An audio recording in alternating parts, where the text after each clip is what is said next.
the 3 Knockdown Rule. And welcome to the initial installment of the 3 Knockdown Rules Quick Jabs with Steve Kim. Before we get started, I just want to explain why we are doing this. Generally, Mario Lopez and I tape on Mondays on various times depending on Mario's busy schedule with NBC and the other 15 jobs that he has.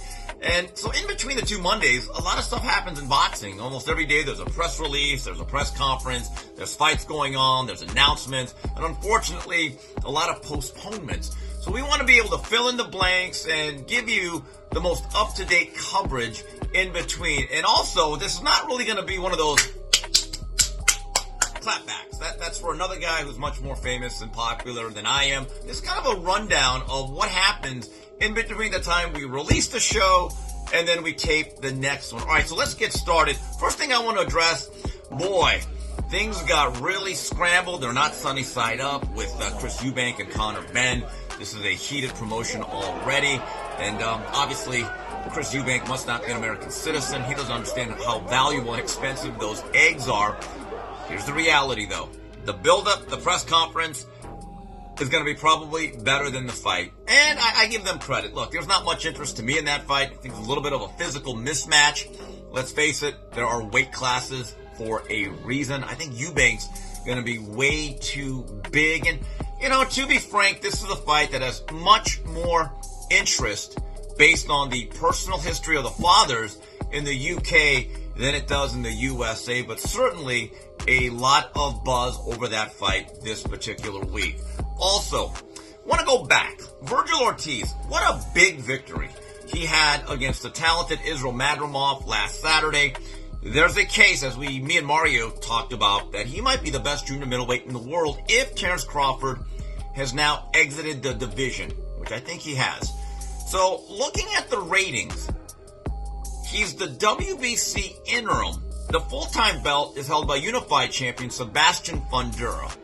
So I have a question. At what point will the WBC make him the mandatory? Because the question that I have is, interim is not supposed to be forever. In fact, if you look up that word, it's supposed to be for a short amount of time or something that's very temporary. But I've noticed a lot of these interim belts, they're not really that temporary. You pretty much get stuck at that tag forever.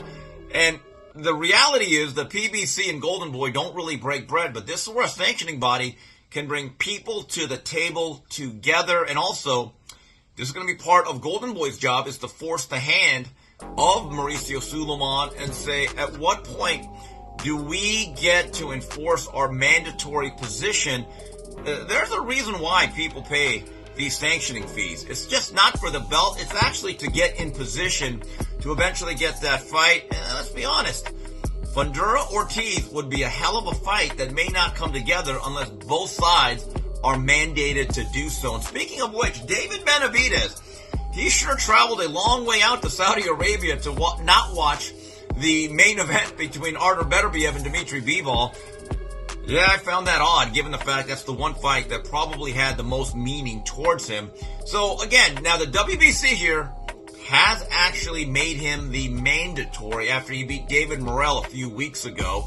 And then Dimitri Bivol wins a close decision against Beterbiev. So, does David Benavidez, who has now a mandate and a clear position, decide to pull the trigger on that and maybe have to do business with Turki Al Sheikh in the Riyadh season, something a lot of the PBC guys for some reason don't want to do? And does Bivol, now he has some decisions to make. I've maintained that once you have all four belts in your possession, you should start dumping or vacating at least one or two of them for a very simple reason. You don't want to get stuck with mandatory defenses that don't mean a lot and aren't going to pay you very well. And when you have the option of doing a third Beterbiev fight, or Benavidez, who may not have the next dibs in line with the WBC position, in my view, would you not recognize Dimitri Bivol as the undisputed champion if he decides to vacate a belt or two? I know that I wouldn't. And finally, Tank Davis. Tank Davis fights in a couple days, one of the great ticket sellers in America. Perhaps the only American-born fighter that I can think of that could sell very well from the East Coast to the West Coast, everything in between, and I'm hearing very good chance of a sellout at the Barclays Center this Saturday against Lamont Roach. But that's not what I want to get to. On Wednesday at the open workout, Tank Davis said, you know what, I want to fight 3 more times this year. That's what I want to do. It's for my own good as a fighter, keep myself focused, blah. And I'm thinking, this is great. I mean, that's going to be great for the sport because he's one of the most exciting guys in it. Now, for the record, though, he has not fought more than twice in a calendar year since 2019. In fact, I think there's more years he's only fought once more than he has twice. So good luck with that. Then, this Thursday, he was on with boxing aficionado Stephen A. Smith, where basically he talked about retiring soon and getting out. Which is it? I don't think Tank seems to know if he's coming or going. I don't know about you, but I can't handle this emotional roller coaster. But I'll be watching on Saturday for sure. Well, that's it for the initial installment of Quick Jabs on 3 Knockdown Rule.